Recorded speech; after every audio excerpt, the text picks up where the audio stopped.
Boa noite. Agora vamos tentar aqui agora, hein? Tava indo aí, né? Tava indo bem. Deu uma congelada lá com o Dierle. Vamos ver aí se... Bruno, vai monitorando aí se está saindo o som. Vamos ver agora aí, vamos ver se era a conexão. Vamos ver se agora vai aí, né? Vamos ver se agora vai de vez aí. Aí, ó. Conectando aí, Dierle. Agora vai, né, Dierle? Agora apareci? Apareceu Aleluia. bonito aqui. Rapaz, olha só te falar. Eu acho que isso aqui vai ser a coisa mais clássica que pode acontecer, vai ser essa live aqui de tecnologia, que, Com problemas rapaz, tecnológicos. com problemas tecnológicos. Agora sim, Patrícia foi, aí, ó, show. Então, nós vamos fazer o seguinte. Estão me Eu ouvindo? fiquei... Espera aí, Tô te vamos ver se o ouvindo pessoal bem. está me ouvindo. Vamos ver se o pessoal está me ouvindo. Pessoal, dá um retorno aqui. Deixa eu te falar, eu tô ouvindo bem de Vocês estão ouvindo bem aí? Rita, Bruno, estão ouvindo Ah, bem? boa noite, Rita. Ritinha está Aí, ó. aqui. Aí, ó. Tá aí, o pessoal tá dando tininha, tá show. Muito bom. Então, beleza, ótimo. Guilherme, olha Pois como é não, que é engraçado. Hoje nós vamos fazer um pouco diferente, então. pois O não. que eu vou fazer até é o seguinte, fazendo essa brincadeira aqui das coisas que aconteceram, eu vou falar, então, vou começar então falando um pouco da pinotagem, que ela tem tudo a ver, não só Vamos fazer um com brinde. um brinde aí, ó. E tô com a mesma aqui, ó. Olha que interessante. Eu mudei. Mas esse é um pinotagem mais clássico ainda, esse aí. Mudei, Mas é mudei. um pinotagem. Eu tô com o mesmo aqui, ó. Que eu vou Opa, depois falar um pouco sobre ele, tem a ver com o nosso tema. Olha como é que é bacana isso. vamos A lá. pinotagem, como eu falei, ela é uma uva muito tecnológica. Que ela, assim, digamos, ela é o primeiro grande clone, né? E era um clone que foi feito fora da Europa. Então, isso quebrou a ideia disso tudo. Né? A gente tem uma ideia lá no Peru, é um alemão, na verdade, uma pessoa de descendência alemã, né, que é o Perrault, ele criou a pinotagem a partir da Pinot e da Hermitage, né, essa ideia da pinotagem na África do Sul. E olha como é que isso tem a ver com o que a gente falou. Então, tem a ver com a tecnologia, porque ela é híbrida, né? Ela é uma coisa muito ligado aí ao novo mundo, né? Essa coisa do novo mundo, tal como a tecnologia, né? E olha que interessante, ela foi criada mais ou menos, os registros é 1925, mas na década de 20. Mas foi tendo experiência, uma atrás da outra, até se chegar na questão comercial, ou seja, com segurança, só se conseguiu isso na década de 40. Então é mais ou menos igual a gente aqui, ó. Nossa primeira não deu certo, vamos fazer de novo. É uma insistência que a E tem a tecnologia ver, inclusive, com o impacto da tecnologia nos tribunais, a ideia de tribunais online. A gente ainda está sim, nessa fase aí do início da década de 1920. Nós estamos em então, 2020, ou seja, um século depois, e não, creio rapaz, que talvez nós vamos precisar de algum tempo de uma série de adaptações para que nós tenhamos os tribunais online nos moldes que a gente consiga conciliar a normatividade da tecnologia, que é acachapante, que ela chega com a sua eficiência, com soluções prontas, com a ideia de uma adaptação pela normatividade do próprio ordenamento jurídico. Então, a gente está numa situação realmente parecida. não, eu vou passar a bola para você, que isso é muito interessante. O que o Sheik chegou a falar, né? E aí, Guilherme, que isso eu queria também chamar a atenção, foi fantástico, que a gente não conseguia. Rapaz, eu contei depois, eu contei hoje, 41 mensagens pedindo para ter a nova live. Mas Só para que você bom, ter fico ideia. feliz. Então assim, acabou assistendo, ficou com gostinho aqui para a gente fazer a live, né? Então foi bem legal. Diel, então olha só, vou te passar a bola aqui, né? Vamos começar como se tivesse lá do zero, que tem gente nova aqui, a Ana, mas tem um monte de gente aqui que estava lá. Mas veja, aí tem uma questão aqui que eu já coloco. Olha como é que a tecnologia, tal como a pinotagem, ou ela é muito boa, né? Que quando dá certo é ótimo, que a pinotagem, como eu falei, é um vinho que quando dá certo, ele é fantástico. E você está bebendo aí um vinho com a pinotagem, que é um produtor que já acertou a mão. Esse aí, ó, mostra, se você quiser mostrar pro pessoal aí, ó, não tem erro, ó. Esse produtor é um produtor que não tem erro com a pinotagem. Esse acertou a mão. Agora tem um problema seguinte, a pinotagem, quando o sujeito erra, é igual a tecnologia, rapaz, dá um problema danado. E aí, ó, te agradecendo aí não só a participação, mas, pô, você ter disponibilizado, a gente está aqui excepcionalmente na terça-feira, te passo a palavra aí para a gente conversar um pouco sobre essa ideia da tecnologia e o direito, e a gente vai linkando aí com a pinotagem, como eu disse, que é a uva, né, mais tecnológica, e eu acho que tem tudo a ver com esse assunto. Mas, ó, te agradecendo, a palavra aí está contigo. Mazei, meu amigo, é uma alegria estar aqui com você novamente. Fico feliz até para que nós consigamos permitir aqui que seus espectadores consigam, né, acompanhar efetivamente o nosso debate sobre o tema, porque realmente na sexta-feira foi uma situação incomum em todos os aspectos. E para falar um pouco desse tema, que para mim é um tema mais do que da hora, que em alguma medida se tornou um tema, talvez um dos temas principais do sistema jurídico na atualidade, em face da pandemia e da aceleração que a pandemia gerou para que nós nos víssemos com a necessidade de nos valer cada vez mais de mecanismos eletrônicos, informáticos, algorítmicos, para tentar dimensionar a nossa própria prática na área do direito. Mas esse não é um movimento que se inicia com a pandemia, pelo contrário, já é um movimento que já vem sendo estudado pelo menos ali no início dos anos 2000, final da década de 90, início dos anos 2000, que alguns vão chamar de quarta revolução, eu prefiro a expressão virada tecnológica no direito, que na verdade é uma mudança na qual a tecnologia, para além de cumprir uma finalidade tão somente instrumental, que é inclusive muitas vezes apresentada como uma mera ferramenta, ela na verdade ela induz uma mudança de racionalidade e da própria necessidade de que eu redimensione os próprios institutos do direito processual, desde a propedêutica até o próprio dimensionamento técnico das estruturas processuais. Inclusive eu venho defendendo que existe uma possibilidade até de se pensar na tecnologia como uma técnica para promover diferenciação procedimental em face das especificidades de uma série de casos, e eu posso até apresentar alguns exemplos que isso ganha dimensão. Então, na verdade, nós estamos num momento no qual nós fomos premidos por uma situação, ou seja, há um avanço muito rápido das preocupações em torno disso. Primeiro, de uma questão absolutamente prática, ou seja, nós tivemos que migrar com muita rapidez de uma interação predominantemente presencial para uma interação online. Isso que agora está acontecendo já tinha sido percebido por boa parcela dos profissionais. Eu tenho certeza que você, no seu escritório, e muitos profissionais já vinham adotando novos modos de promover interação com o juiz, seja na mudança do próprio modo de escrever as petições, seja no modo de até fazer interações diretas. Por quê?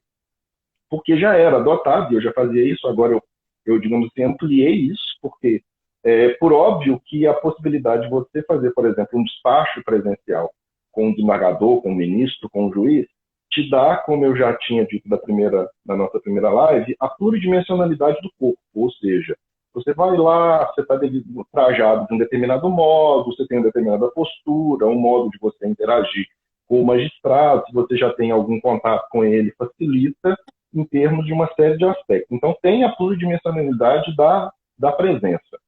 Só que, mesmo antes, vários profissionais já vinham adotando que, tanto na elaboração das peças, quanto na própria realização de despachos, aquilo que vem se convencionando chamar de hiperoralidade, ou seja, oralidade por hiperlink, e utilizando de técnicas que a gente chama de legal design, que é você usar o design no sentido de funcionalidade, não no sentido de estética, para aprimorar o modo de oferecer a informação e de se adaptar à própria noção de contraditório como influência, que para nós é essencial como advogados. Porque perceba, uma das grandes falas em torno do que quase todos os advogados dizem é que às vezes as petições que eles apresentam não são lidas, não são levadas em consideração os seus argumentos. E às vezes o advogado não percebe o próprio contexto que o judiciário brasileiro está imerso. Nós temos juízes que têm 6 a 8 mil processos sob sua responsabilidade, e ele vai ter dificuldade, às vezes, de ler uma petição de 50 páginas, de 40 páginas, de 30 páginas, mesmo num processo de alta complexidade. Em face disso, de bons anos para cá, vários profissionais já vêm se valendo dessas técnicas de legal design para as petições, que é o chamado visual law. Ou seja, você agrega nas petições a utilização de infográficos, a utilização de desenhos, informações, às vezes, uma linha do tempo, na qual você consegue, numa lauda, às vezes, contar o que você precisaria de 15 páginas para estruturar. E aí você apresenta a informação para o magistrado com muito mais facilidade. Nada obsta que você, obviamente, continue se valendo de uma forma tradicional, agregada com isso. E aqui vai uma primeira questão técnica, qual seja, os juízes, em média, ou o ser humano em geral, existem pesquisas empíricas muito sérias, que mostram que ele tem dificuldade com argumentações ou com algo que seja muito novo, de modo que nós só conseguimos lidar com aquilo que é familiar. Isso significa que quando a gente vai usar técnicas de legal design e de visual law para dar força para o seu argumento, você tem que fazer com muita parcimônia para que aquele elemento inovador não gere, digamos assim, incômodo no leitor, que é o juiz. E você está usando design, e pontue-se, design é usar técnicas de funcionalidade para informação, no qual você usa de outros elementos gráficos que não seja só a escrita ali da petição em várias laudas. Até porque nós não podemos perder de vista que nós temos, sei lá, 80 e poucos milhões de processos no Brasil. Só 22 milhões são ainda não eletrônicos, apesar de ter um número bem consistente. Ou seja, nós temos 22 milhões de processos ainda em papel. Mas nós temos mais 60 milhões de processos online, ou processos pela virtualização do processo eletrônico. Você precisa perceber de imediato que o ambiente da tela, você precisa ver, inclusive, como que a sua petição se apresenta para levar informação para o juiz. Porque se você fizer uma petição no sentido tradicional, lotado de um jargão muito poluído, coisas muito, muito complicadas, a chance daquilo ser lido pelo juiz, pelo assessor, pelo estagiário que vai analisar aquilo e vai proferir uma decisão, são muito pequenas. Então, você precisa induzir esses novos aspectos no que tange a redação das petições. E perceba que eu estou falando de uma utilização da tecnologia muito, muito singela. É você prototipar novos modos de que a sua petição conduzem e apresentem informações. Mas, no âmbito que nós nos mantemos na atualidade de distanciamento social, você não tem como mais conversar com o juiz. Você vai despachar para o juiz com o telefone, a chance daquele despacho telefônico, se aquele juiz não for um juiz que te conhece, que sabe quem está falando do outro lado da linha, a chance daquilo ter alguma efetividade é muito pequena. Então você muda isso para um novo modo de despacho online, no qual você grava, você faz um infográfico, usa novos expedientes, inclusive visuais, para que aquela informação seja lhe apresentada, trechos dos documentos. Você grava, coloca aquilo numa petição com um QR Code e aquela informação fica ali à disposição também do magistrado e de quem do gabinete que for fazer a análise daquele caso. E eu já fazia isso há muito tempo, e muitos já faziam isso há muito tempo, mas agora isso ganha nova dimensão, até porque, perceba, você simplesmente ficar aqui diante de uma tela, de um vídeo qualquer, e querer que o interlocutor do outro lado preste atenção em você, sem você ter a pluridimensionalidade do corpo, as chances são muito pequenas. Se você, diante da tribuna, todos nós que somos advogados de tribunal, já estamos acostumados, às vezes, a ter um ou outro desembargador ou ministro que você precisa ampliar a voz, fazer alguma coisa com uma postura maior para chamar a atenção dele, no âmbito aqui de você fazer uma gravação de um videozinho e achar que aquilo vai impactar em termos de potencialidade de convencimento, a chance é muito pequena. Mas perceba, se você pega uma petição maior, grava um vídeo de poucos minutos, todo estruturado, com a informação ali toda posta, ele perde poucos minutos, ele sabe qual que é a sua linha de defesa, e isso, inclusive, facilita, e particularmente, eu vejo que é uma aceitação muito grande dos próprios decisores em relação a isso. Então, a primeira etapa é essa etapa que a gente está ainda de uma adaptação muito singela. É usar técnicas para você auxiliar na própria implementação do contraditório como influência. Você tem uma segunda etapa? Pois não, pode falar. Não, o que eu estou falando, o que você está dizendo é verdade, assim, eu concordo. Na outra live lá, eu cheguei a contar um caso que aconteceu antes da pandemia, não sei se você lembra, o negócio de um parecer. Lembro. Que era uma do parecer, que você mandou um vídeo. Que era uma questão super intrincada, que envolvia direito sucessório, né? Então a pessoa foi levar uma pessoa que o colega que me pediu parecer, foi assim, inclusive, que me pediu esse parecer, foi conversar isso com o desembargador e nessa conversa travou aí? Tô vendo que Travou, tá travando. mas está ouvindo o som? O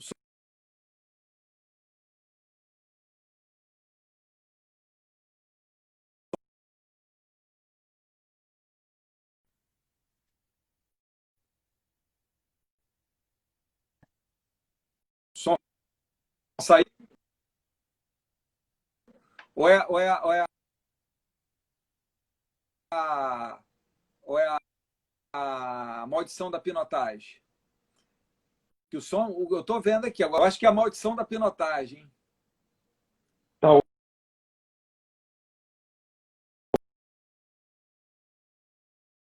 elite. Voltando, tá voltando. Comentário aqui, vamos ver se eu... Aqui, vamos vai, hein? Vamos ver agora sem Pois comentário é. ver se vai. Bom, aí olha só. Aí o que aconteceu, então, voltando? Aí era um caso intrincado, ele foi um colega, ele foi levar, era um caso com muito detalhe. E um ponto específico lá, entre os vários pontos, o desembargador fez uma pergunta. E ele falou, não, deu a opinião dele e tal, e quando saiu de lá ele me ligou e falou, Rodrigo, mas aí, aconteceu isso, ponto, o que você acha? E eu fui e falei para ele, falei, olha, o ponto é isso e tal, expliquei. Ele falou, você teria como fazer um vídeo disso aí? Porque provavelmente não vai ser eu que vou despachar. Eu peço para o meu colega lá, então se eu já passo o vídeo. E eu fiz um vídeo pequenininho no WhatsApp. Sim? O que aconteceu? Aquele vídeo eu mandei. E na hora que o colega foi despachar, ele acabou mostrando aquele vídeo. A intenção não era essa, né? E aí, segundo o relato do meu colega, ele falou bem assim, o desembargador falou assim, você pode me encaminhar esse vídeo? Porque eu quero passar esse vídeo para a assessoria. E segundo também o relato dele, e acabou esse caso, não pelo parecer, não pelo vídeo, porque o direito dele era evidente, eles acabaram sendo vencedores, mas segundo o relato dele, que esse vídeo ficou um tempo lá, que toda hora o pessoal via, e era um vídeo, eu acho que eu tenho ele ainda, eu gosto de ver se eu te passo. É um vídeo que ele tem exatamente, eu vi até essa semana, por curiosidade, 3 minutos e 26 segundos. Travou aí? Tá travando. Então, Mas eu o ouvi som tá que o saindo. vídeo tinha 3 minutos. O som tá vindo.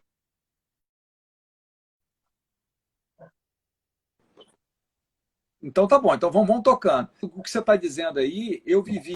E veja, e não Eu foi com a sei, mas permissão. perceba, Então, mas é o que eu estou dizendo.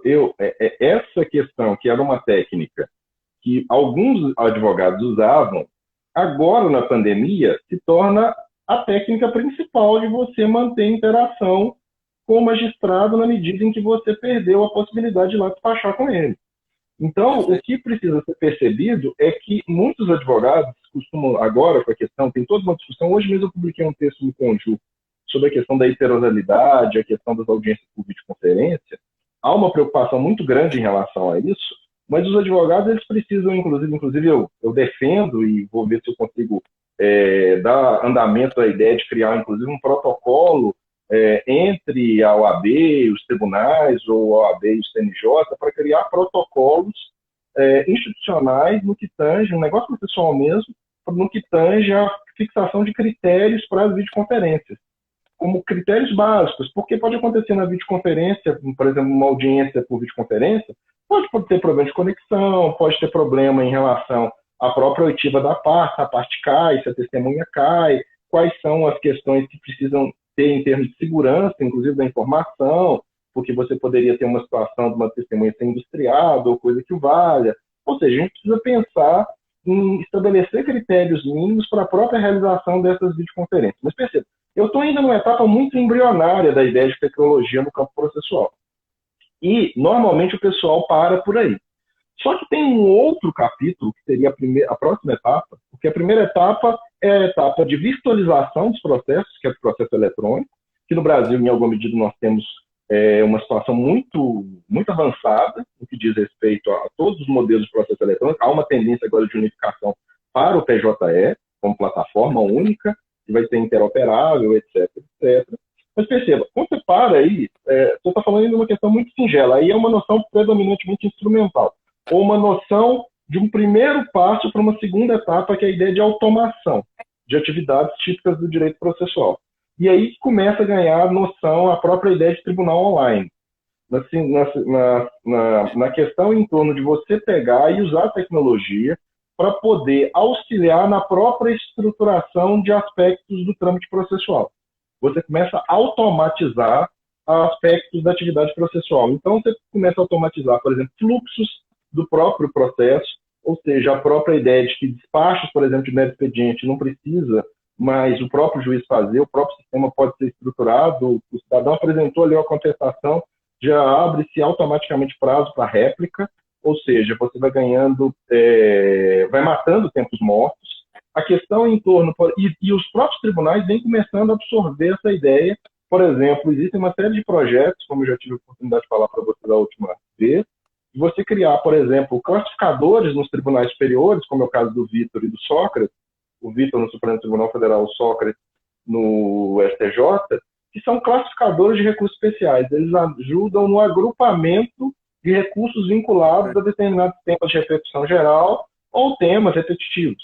Ou seja, eu crio um determinado algoritmo simplesmente para ele usar automação, um pouquinho de inteligência artificial, para ele ajudar em processamento de linguagem natural, ou seja, fazer a leitura e fazer essas associações de recursos a temas. E isso não é uma questão tão singela, que envolve um tipo de algoritmo, ou seja, de passo a passo matemático e programação, que envolve uma equipe que obrigatoriamente precisa ser multidisciplinar e multidimensional, mas que, em alguma medida, é uma questão que você está trabalhando basicamente o quê? Com atividades repetitivas para você automatizar. Então, se fala lá que, no caso do Vitor, um assessor gastaria 1 hora e pouco para fazer uma análise, o Vitor gasta 15 segundos para fazer a mesma análise para verificar se o recurso está ou não vinculado a um tema de repercussão geral.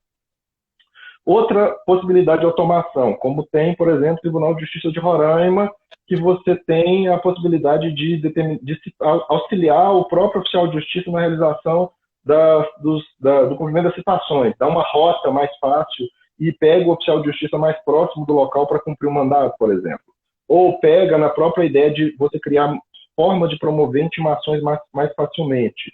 Ou você pensa, por exemplo, no Tribunal de Justiça de Rondônia, que tem um projeto guarda-chuva, inclusive vinculado muito ao CNJ, que é o SINAP, que vai criar uma série de subprodutos também, como a ideia de um classificador dos processos eletrônicos, que ordinariamente esse tipo de classificação é feita pelo advogado, e isso gera muito problema em termos de organização. E como eu falei na primeira live, se você faz uma classificação adequada e o próprio sistema classifica o processo, você consegue saber, por exemplo, quais temas são repetitivos para induzir, por exemplo, dar um start, atividade mais consistente, para, por exemplo, um incidente de resolução de demandas repetitivas, um RDR. Mas ainda você está ainda nessa etapa, você está pensando na tecnologia para automatizar questões repetitivas no curso do processo. Tem inúmeros projetos nos tribunais. Você fazer, por exemplo, o ELI, um POC do Rio, que é uma prova de conceito do Rio, e o POTI no Tribunal de Justiça do Rio Grande do Norte, que vai fazer penhoras online eletronicamente. Não vai precisar do servidor ou do próprio juiz fazê-lo. Ou seja, você otimiza e mata tempos mortos e acelera. Por exemplo, no campo da execução fiscal, que representa um número incomensurável de processos, eu tenho uma série de projetos dentro do próprio judiciário em andamento que usam ainda de modo muito rudimentar a ideia de inteligência artificial. Mas ainda você está numa etapa que é a etapa de automação de atividade. Ainda a tecnologia está cumprindo um papel predominantemente instrumental. Só que aí você pode dar um outro passo, que é a etapa do que vem se convencionando chamar de transformação de virada tecnológica, que é você pegar a tecnologia para criar novos modos de resolução de conflitos.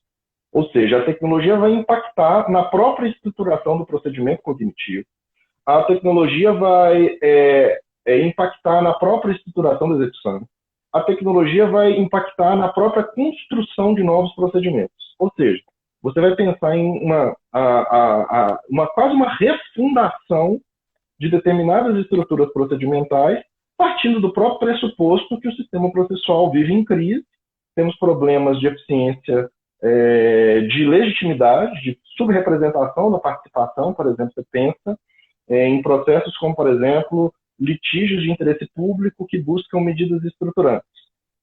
Então, de Mariana e Brumadinho. Você pega um caso como esse, mano. Daí isso, dá um golinho na pilotagem que ela sempre volta. Beleza, mas você está me ouvindo? Tá todo mundo. Liga aí os comentários para ver se o pessoal está ouvindo. Não, deu uma travadinha, mas você deu um golinho na pilotagem e voltou. Então beleza. Então o segredo é dar uma bebida. Toda vez que começar a travar, eu bebo. Pois é. E aí o que acontece? Eu começo a ter possibilidade de pensar a estruturação de novas abordagens para os próprios litígios. Então, a abordagem mais costumeira no campo de emprego de tecnologia é a que se convencionou chamar ali no final da década de 90 e início dos anos 2000 como Online Dispute Resolution, ou ODR, ou ODR, que começou como uma mera reprodução mímica das ADRs, das técnicas alternativas, mediação, conciliação e congênere, e evoluiu para plataformas tecnológicas mais sofisticadas, que inclusive gestou um modelo procedimental de cognição muito peculiar, que é o modelo que foi usado inicialmente num leilão eletrônico, no eBay, e que hoje é utilizado em alguma medida, como premissa inicial para se dimensionar um processo de tecnologia, para redimensionar uma cognição. Basicamente funciona em quais termos? É um Modria, é um projeto capitaneado por um cidadão de nome Colin Rue. E qual que é a lógica? A lógica é que o Modria, ele cria basicamente 4 etapas para você chegar à avaliação do conflito ou à resolução do conflito. A ideia é você resolver predominantemente nas 3 primeiras etapas. A primeira etapa é uma etapa de diagnose do caso.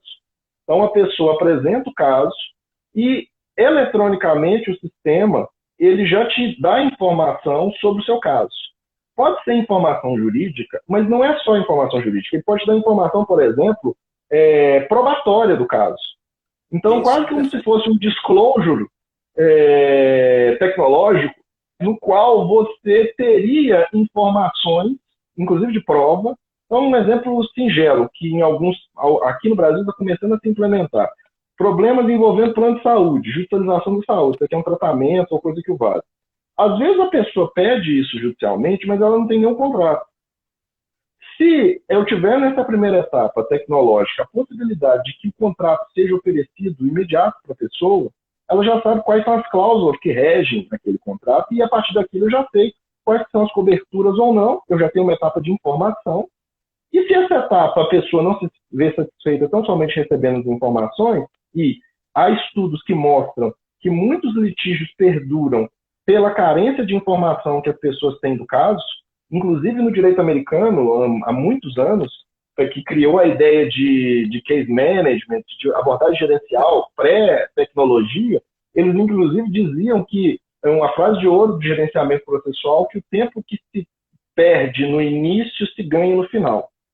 Que é a ideia de você buscar o máximo de subsídio numa fase inicial do processo, ou até anterior ao processo, a própria ideia do pre-trial passa por isso, mas a ideia aqui é uma ideia de diagnose, ou seja, eu tenho informações. Às vezes as informações são suficientes para resolver o conflito. Por exemplo, a gente vive estudando, depois do CPC 2015, a ideia da produção antecipada de prova. Qual que é o objetivo da produção antecipada de prova autônoma, que em alguma medida ganhou muita proeminência dentro da literatura processualística? É a pessoa ter informação do caso que às vezes inibe a própria continuidade do processo. É aplicar esse conceito num suporte, numa plataforma tecnológica que vai te subsidiar a informação. Se essa etapa de informação você não se vê satisfeito, você passa para uma segunda etapa, que é uma negociação mediada por tecnologia. Aí é robozinho, que já é parametrizado com milhões de conflitos, e ele vai se retroalimentando dos próprios conflitos, e aqui tem um problema que a gente precisa discutir, que a ideia de confidencialidade, entre aspas, se perde porque ele está usando dados do passado para reconstruir a própria e auxiliar, inclusive, a partir dos interesses na persecução do acordo entre as partes. Se essa etapa falha, eu vou para uma terceira fase, que aí já é com mediadores e conciliadores humanos, treinados para isso, e se ela não se frustra, aí eu vou somente, nesse caso, para uma decisão, uma avaliação, uma decisão propriamente do decisor. Isso numa plataforma, tanto no âmbito privado quanto público, porque, por exemplo, essa é a premissa do tribunal online mais bem sucedido do mundo, que é todo online, que é a CRT de British Columbia, que funciona desde 2016 no Canadá. E que funciona, e que resolve casos até 5 mil, e tem uma possibilidade, e está ganhando cada vez maior proeminência. Ou seja, eu crio essas etapas para criar um procedimento basicamente com uma cognição estruturada desse modo. Mas não se limita a isso, porque eu começo a pensar, inclusive, em novos ajustes procedimentais, no qual eu vou pensar, por exemplo, como aconteceu aqui e vem ganhando força aqui no Brasil, tem uma plataforma do CNJ que está para ser lançada no Rio, inclusive, capitaneada pelo CNJ, que vai funcionar no Rio, que é exatamente uma etapa, em alguma medida, inspirada nessa ideia de você criar uma fase inicial de oferta de informações e de tentativa de autocomposição também toda por robôs. Robô aqui entendido como um chat de perguntas e respostas parametrizadas com interesses, e ela vai sendo retroalimentada com as próprias negociações e vai conseguindo uma resposta muito considerável. Mas nós temos um outro exemplo no Rio, que aconteceu na recuperação judicial da Oi, inclusive um desembargador de lá muito bom, que é um estudioso do tema, César Cury, tem até um texto numa última obra que eu co-escrevi e organizei com o Lucon e com o Eric Navarro, no qual ele conta... Muito obrigado. E ele conta, inclusive, como estabeleceu esse projeto, que basicamente eles fizeram o quê? Eles criaram, através de um protocolo institucional, uma Claim Resolution Facility, ou seja, uma entidade com a finalidade de dimensionar uma plataforma. Eles desenharam uma plataforma para a recuperação judicial da Oi. E eles conseguiram, através de uma estruturação também, na recuperação judicial da Oi, barrar que fossem judicializados dezenas de milhares de casos, e eles conseguiram fazer 60 mil acordos até mais ou menos até agora, e no final das contas eles impediram que uma judicialização massiva chegasse. No primeiro momento, os advogados se ressentiram muito, não estavam entendendo muito bem como que era aquela plataforma, que tinha um canal específico para você fazer habilitação, apresentar documentos, cumprir determinados requisitos processuais e materiais, mas no final foi um sucesso, porque com muita rapidez a pessoa tinha exatamente o direito que ela almejava. Então aqui eu estou falando o quê? De você começar a usar a tecnologia para criar novas estruturas procedimentais. E aqui, Mazo, você que é um estudioso profundo desse tema, você começa a colocar em pauta coisas que nós estamos estudando sem ver a tecnologia, a ideia de convenções processuais, protocolos, a gente começa a pensar em como lidar melhor com os precedentes, não numa perspectiva como começa a ganhar força nos tribunais, que eu acho equivocada, de que você simplesmente mecanizar os julgamentos, não é isso, é você usar a tecnologia para você ir para um outro passo, que é qual? Você, com o uso um pouco mais sofisticado de inteligência artificial entendido como inteligência artificial fraca, que é um algoritmo treinado para resolver um problema, então é um passo a passo matemático, você se vale de algumas formas, aprendizado supervisionado, não supervisionado por reforço, redes neurais, deep learning, etc, etc, que você se vale para resolver problemas. O Vitor tem um pouquinho de inteligência artificial, o Elis, que é aquele da execução fiscal, tem um pouquinho de inteligência artificial para fazer mineração de processos, mas se você começa a usar isso com um pouco mais de sofisticação, você pode, por exemplo, começar nos tribunais a pegar o corpus, que é o conjunto dos dados das decisões do tribunal, e você pode fazer, através de uma programação de regressão, você começa a poder fazer um juízo preditivo de como o tribunal ou decisor julga determinada temática, que é um dos grandes problemas da dificuldade que nós temos no Brasil de criar um verdadeiro sistema de precedentes, que foi um dos problemas do sistema inglês e que foi resolvido no sistema inglês simplesmente com o aumento da publicidade de como o tribunal funcionava. E as pessoas não enxergam ao estudar precedentes que para você forjar um sistema de precedentes adequado, você precisa ter transparência de como os decisores julgam. E numa massa de tantas decisões, nós temos muita dificuldade de fazer isso numa pesquisa humana. O algoritmo, a inteligência artificial, ela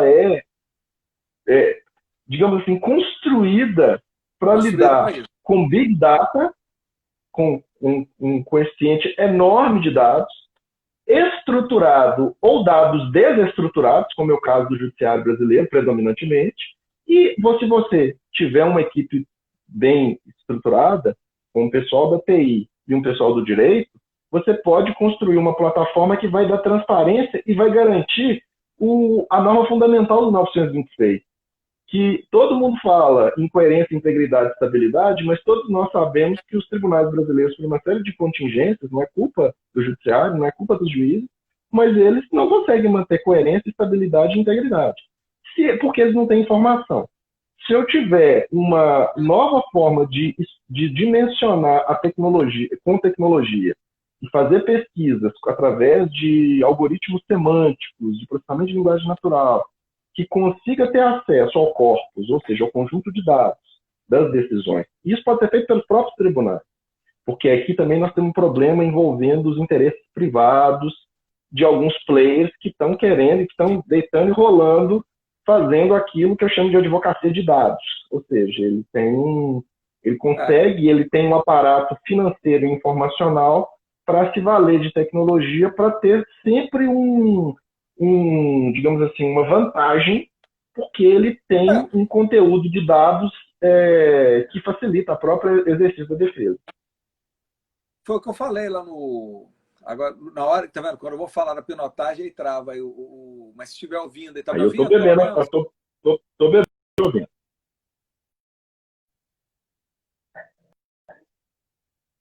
Acho que está voltando aqui. Mas acho que quanto a essa troca mais rápida aqui, que está travando aqui. Não sei se você está me ouvindo. Tá me ouvindo? Eu estou te ouvindo.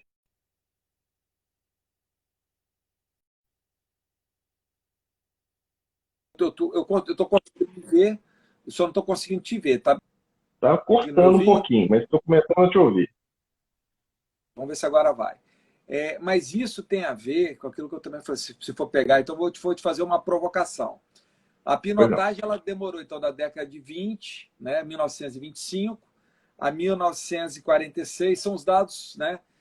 Então, vamos botar assim, se fosse da pinotagem, nós estamos aqui há 100 anos atrás, né, saindo aqui a pinotagem. Aí eu vou te fazer algumas provocações, veja. Isso aí, de fato, foi uma situação, né, que levou um tempo. Então, quanto tempo você acha que a gente teria esse processo, a gente vai passar? E aconteceu um fato que aí, né, que não está ligado à pinotagem especificamente, mas está ligado ao mundo do vinho, que foi no primeiro momento assim, vamos fazer o vinho, o novo mundo, tecnologia. Então se colocou tecnologia do vinho e se imaginou o seguinte, agora nós vamos dar acesso a todo mundo a beber vinho e tal. Aconteceu. Só que, na verdade, quem teve dinheiro, quem teve o acesso, né, quem teve a melhor terra, quem teve todo... passou a ter um domínio hoje. Por exemplo, você tem mega corporações hoje do vinho. Lançam preço, enfim. Isso é um risco que a gente tem? Eu não tenho dúvidas. Então, primeira coisa, então, assim, nós temos uma questão que é uma questão de uma mentalidade mais ampla, que, independentemente de fazer qualquer consideração de ordem ideológica, ou seja, lá o que for, todos nós sabemos que nós vivemos numa estrutura capitalista, de premissas neoliberais, a ideia de busca de eficiência, de produtividade. Isso é um lugar comum. Todo mundo pensa em ser eficiente. Aqui não é o lugar para a gente discutir se isso está certo ou está errado. Mas isso é uma tônica. E dentro dessa lógica, a tecnologia é um convite contínuo à eficiência. Porque ele chega, pelo menos com uma fala, muito, digamos assim, sedutora, de que você vai ter uma facilidade para resolver os seus problemas. Só que quando você vai construir um projeto tecnológico envolvendo direito, você tem que ter uma série de cuidados. Primeiro, porque você programar tecnologia para fazer coisas da área do direito, tirando coisas repetitivas. Então, você criar um algoritmo para auxiliar no preenchimento de dados, você coloca lá, sei lá, o CPF da pessoa e preenche o nome e os dados todos dela, isso não é problemático. Mas quando você começa a pensar em tecnologia para, por exemplo, ter uma função auxiliar à decisão, não de decisão, porque a gente está um pouco longe disso ainda, mas uma função auxiliar de fazer um algoritmo que esteja treinado com dados que sejam dados para levar a uma determinada conclusão. Porque em alguns países, a gente tem um exemplo, por exemplo, de um algoritmo que hoje que já foi muito criticado nos Estados Unidos, que auxiliava na análise de risco, no processo penal americano, e que se demonstrou que como ele pegava um conjunto de dados de decisões humanas, e nós, seres humanos, somos preconceituosos, somos enviesados, etc., etc., ele parametrizava essas decisões e lá nesse algoritmo americano, no processo penal, o que ele fazia?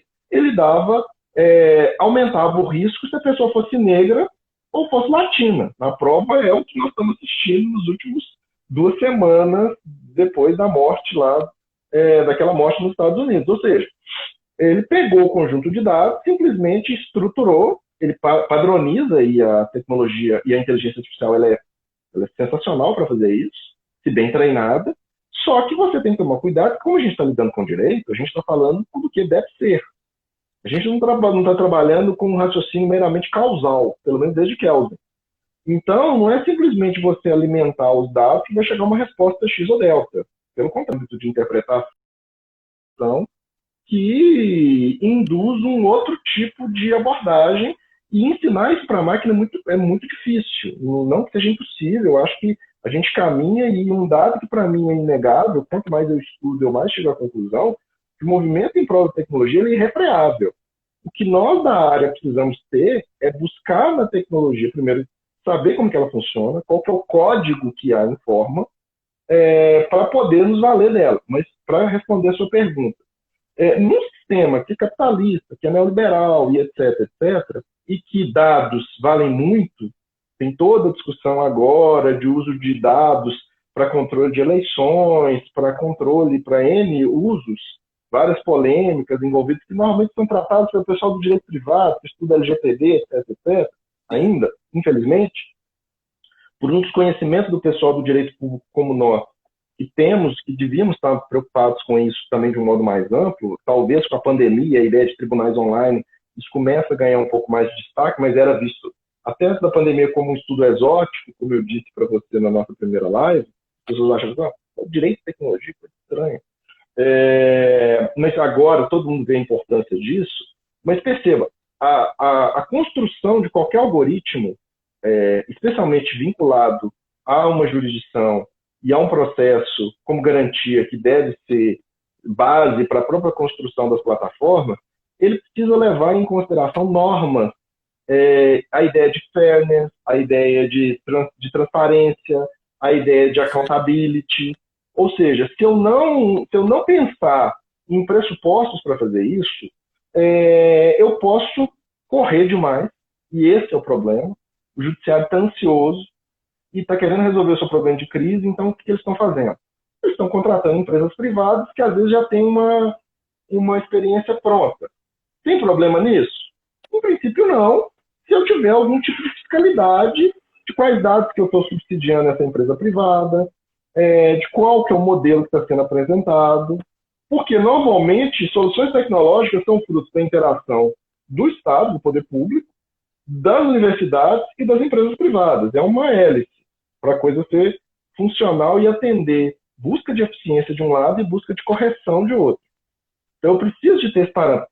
E não me parece que na grande maioria das opções que os tribunais estão adotando, se leve em consideração todos esses aspectos. Então, por exemplo, o Vitor. Quando eles construíram o Vitor, chamaram a OAB, por exemplo, para participar, a sociedade civil, para saber como que ele está sendo dimensionado, quais são os parâmetros, como que ele está sendo estruturado. Não, ele é feito através de um projeto com uma universidade muito séria, que é a UNB.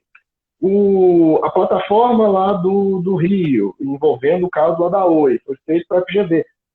Não estou falando que eles não tenham feito trabalhos muito bons, pelo contrário, Não, são eu estou te trabalhos entendendo importantíssimos. perfeitamente, eu concordo 100% com você. Não é uma crítica, é uma questão de que você precisa Não é uma pensar crítica, é uma parâmetros, observação crítica. é uma observação crítica, exatamente, porque, na verdade, a gente precisa otimizar e pensar na tecnologia de modo que ela aprimore a própria estrutura do sistema, que ela refunde o direito processual em alguns aspectos, porque eu preciso repensar, então, por exemplo, a gente precisa repensar a ideia de devido processo como controle de poder, porque a gente vai ter que pensar em como que seriam os critérios de devido processo por uma decisão algorítmica. Ah, Jerry, mas não tem a decisão algorítmica? Tem, por exemplo, tem auxiliares de decisões dos juízes, como é o caso do COMPES no direito americano. E como há uma tendência no mundo inteiro para você, por exemplo, criar algoritmos que vão auxiliar os juízes a fazer pesquisa jurisprudencial. Então, qual que é o Jerry, parâmetro posso fazer uma da própria brincadeira aqui, Constituição? Jerry? Pois não? Posso fazer uma brincadeira aqui, porque tem vários alunos da minha disciplina do mestrado, lá da UFES, com o Tiago. Eu fiz uma Sim? brincadeira com ele. Todos estão assistindo aqui, eu vi aqui eles passando aqui. Aí eu falei, olha, o Dier vai falar sobre que seria a matéria do Tiago, junto com a minha, né, que a gente juntou. Falei, o Dier vai falar sobre normas fundamentais, entre aspas, aplicadas às técnicas processuais tecnológicas, hein? Prestem atenção. De certa forma, é óbvio que foi uma brincadeira que eu fiz assim para conjugar. É isso. A gente não pode Não, imaginar não que tem você... dúvida. É isso. Porque perceba, Amada, você tem que refundar o direito processual desde a propedêutica. Você está falando, por exemplo, em processo estrutural, em contraditório em rede, para os grupos subrepresentados poderem ter voz na própria construção do próprio acordo que deve ser a melhor via para uma abordagem das medidas estruturantes, porque a construção de medidas estruturantes pela via do juiz lá mandar fazer e achar que vai cumprir, isso no direito americano da década de 60, 70 não deu certo. E tem gente no Brasil estudando medida estruturante, falando em processo estrutural, defendendo essa ideia de que eu vou dar poder para o juiz, e o juiz que não tem formação de política pública, não tem formação técnica, não sabe fazer administração pública, ele vai conseguir resolver problemas em desconformidades normativas. Isso é algo romântico, mas não é funcional. Então, perceba, eu preciso refundar a partir de uma nova, inclusive, racionalidade. Agora, para voltar para a sua pergunta, no atual momento da ideia de um sistema neoliberal, a tendência é que os players que têm maior potencial e que já entendem o sistema e que já sabem usar as tecnologias, eles criam uma ODR privada para eles, que não vai ser pelo judiciário e não vai atender os requisitos da Lei 13.140, do mediador, da neutralidade, etc, etc. Ele vai criar uma plataforma que ele vai parametrizar dados, vai fazer um delay de quanto que ele potencialmente teria que pagar de indenização, faz uma proposta online para a pessoa mandando uma mensagem em rede social, etc., convidando ele para uma plataforma super amigável para fazer acordo, e ele consegue fazer acordos com um ganho de 30%, 40% do que ele pagaria no judiciário. Ou seja, ele está trabalhando com o privilégio informacional econômico dele para fazer essa advocacia altamente estratégica e que, obviamente, vai gerar o quê? Aquela ideia do galanter entre litigantes habituais e ocasionais, o fosso vai aumentar. Ou seja, quem domina, entende como as coisas funcionam, vão ter facilidade. E já está tendo no atual momento. Porque essa pessoa, por exemplo, não advogando com alta performance. Por quê? Ele sabe que ele perdeu a possibilidade de conversar com o juiz, mas ele criou outro modo para ter acesso ao juiz.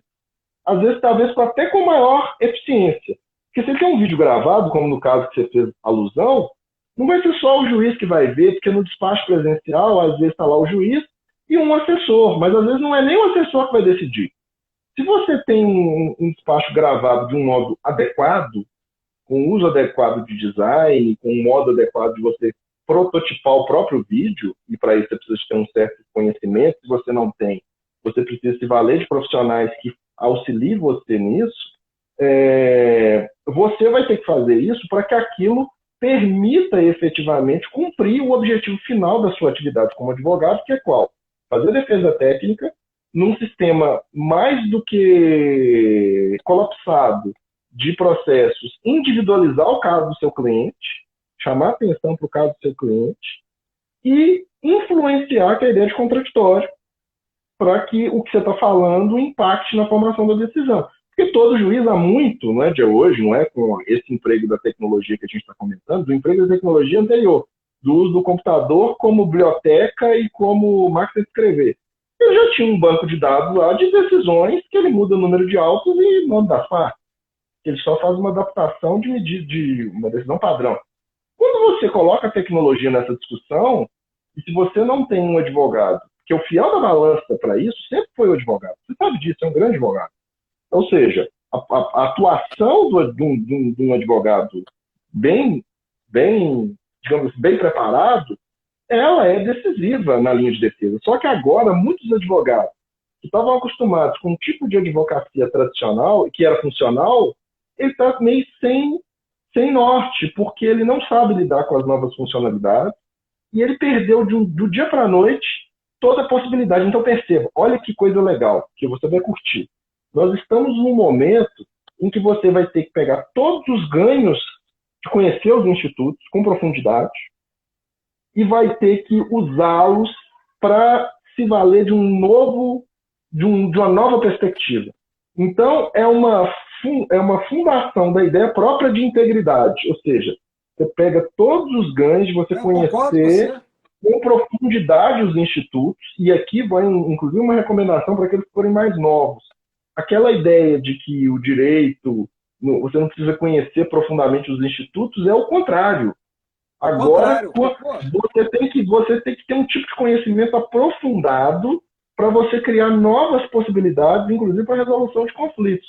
Aquela ideia de você fazer um tipo de atuação como advogado de alfaiataria, ou seja, resolver o seu problema, o problema do cliente. Você está criando uma solução para o cliente. E aí entra uma série de institutos que a doutrina processual hoje, inclusive, tem grande interesse. O Gerli, é o que aconteceu com o vinho, Gerli. Hoje você tem um grande vinho, que é o enólogo, que conhece tudo, conhece o terroir, conhece absolutamente tudo, e faz um mega vinho, o vinho naquele preço, ou seja, e você tem um vinho barato, que é o vinho comercial. Porque aquele vinho médio, esse vinho barato comercial, ele engoliu todo. Eu digo que a advocacia média, essa advocacia, ela vai ser engolida. Então, isso que você está falando aqui tem total pertinência. Eu vou te dar um exemplo aqui. Nosso escritório aqui, tem coisas simples que a gente está utilizando. A gente tem um projeto que nosso escritório encampou. A gente é um dos escritórios que está trabalhando com ele, que é o No Prazo, que é uma ferramenta que envolve uma calculadora de prazo. Hoje, para você ter ideia, no prazo, isso não foi disponibilizado ainda para o grande público, né? Para quem assina, mas vai ser lá na frente. Só para você ter ideia, quando eu recebo um prazo do No Prazo, ele me dá a informação se é um prazo difícil ou não. Se é um prazo, quanto tempo, em regra, que eu vou gastar para fazer aquele prazo. Então, quando ele não é só uma calculadora, ele fala, olha, mas esse caso aqui, ó, leva a sério. 15 dias. Mas preste atenção. Então ele acende uma luz falando a mim assim, olha, não confie no prazo. Eu estou falando aqui, o nosso escritório aqui, eu já tenho essa ferramenta. Né? Sim, já tem mas é que tá. O que nós precisamos perceber, e que todos aqueles que estão nos assistindo precisam perceber, primeiro, o pessoal da academia, é perceber que essa temática, e eu sou suspeito, porque eu a pesquiso há muito tempo, e assim, gosto dela, já escrevi muito sobre ela, mas assim, eu acho que essa temática é a temática que pode, inclusive, refundar muitos aspectos do direito.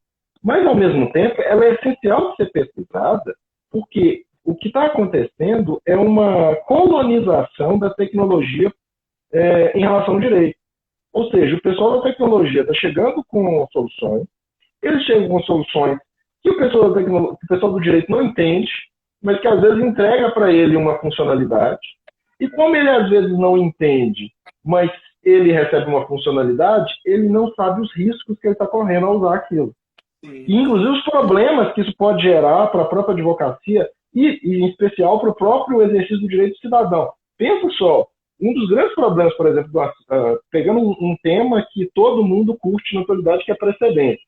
Se você pega e tem uma aplicação mecânica do precedente, mesmo para o Vitor, Perfeito. fazendo como é que fala? Uma classificação a um tema de reflexão geral errado. Que ele tem uma acuidade cada vez melhor, mas ele pode errar. E se ele cometer um erro, automaticamente ele associa. Quem que vai conseguir fazer um distinguishing do caso, uma diferenciação do caso? E aí, inclusive, o ônus argumentativo do advogado vai ser muito maior, porque há uma tendência do ser humano de lidar com aquilo que a gente chama de machine bias. São duas coisas. Tem o algorithmic bias, que é o viés algorítmico da máquina, por uma série de fatores, mau treinamento, dados adulterados, técnica inadequada, etc., que é um problema, que é, por exemplo, o caso do Compes lá, que é preconceituoso com negros e latinos, e tem o machine bias, que é o humano que se ancora a uma decisão da máquina. E quando tem uma decisão da máquina, ele tende a achar que a decisão é neutra e que está correta. E como eu falei na última live, e falo mais uma vez, a tendência nossa é de acreditar que o que a máquina está entregando de resposta está certo. Então, por exemplo, é aquilo que eu sempre falo, se o Waze ou qualquer desses algoritmos que mexem com trajeto, eles falam uma determinada rota, você tende a segui-la. Você não discute. Você pode até pensar uma primeira vez, mas aí dá errado, aí não, é melhor seguir o Waze. Então nós temos um problema muito sério. Como é que é? A melhor compra. Melhor compra. Mais simples ainda, busca de compra. Aí o sujeito está lá, ele faz preço com avaliação de não sei o quê, você olha, não, esse aqui é o melhor.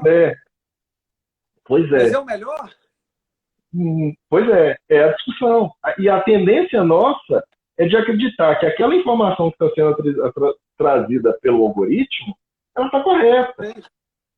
E perceba, os algoritmos, às vezes, eles são criados para adulterar a realidade, em conformidade com o que a gente gosta. É o exemplo, por exemplo, das redes sociais, como o Instagram que a gente está aqui. O Instagram, ele é programado para gerar, para nós, prazer, dopamina.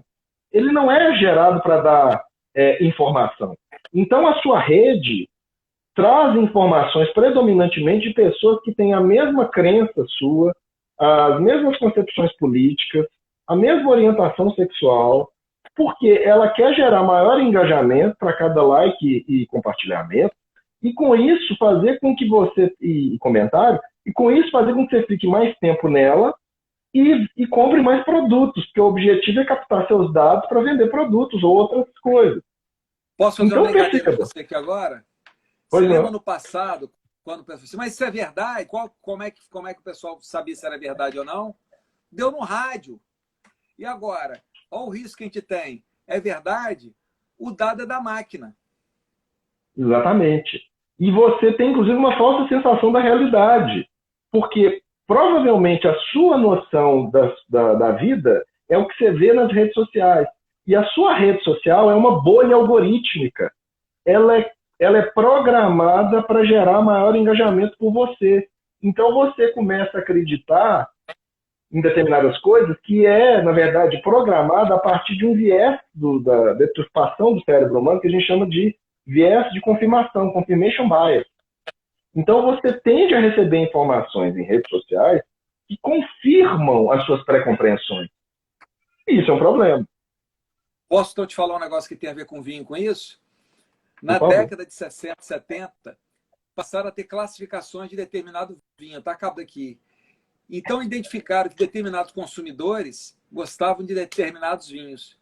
As pessoas passaram a se sentir seguras. Ou seja, naquela classificação, eu que não gostava desse vinho, ia para outra classificação. Ou seja, eu me sentia seguro no meu ambiente. Diério, está acabando aqui, ó, tem 1 minuto e 20. Eu vou te passar a palavra agradecendo, cara. Foi sensacional. Cara, acho que dava mais 20 lives. Eu acho que foi caindo porque tinha muito assunto. E aí eu te passo a palavra aí para você fazer o encerramento aqui, cara. Foi sensacional. Eu estou assim, com 1000 coisas na cabeça aqui, 1000 ideias de tecnologia. Então, ó, encerra aí, a palavra tá contigo aí. né? Só mandar um abraço para todo mundo, agradecer imensamente, meu amigo Márcio, um prazer enorme. Custamos, mas conseguimos. E fica aqui o convite para todo mundo para poder discutir conosco e pensar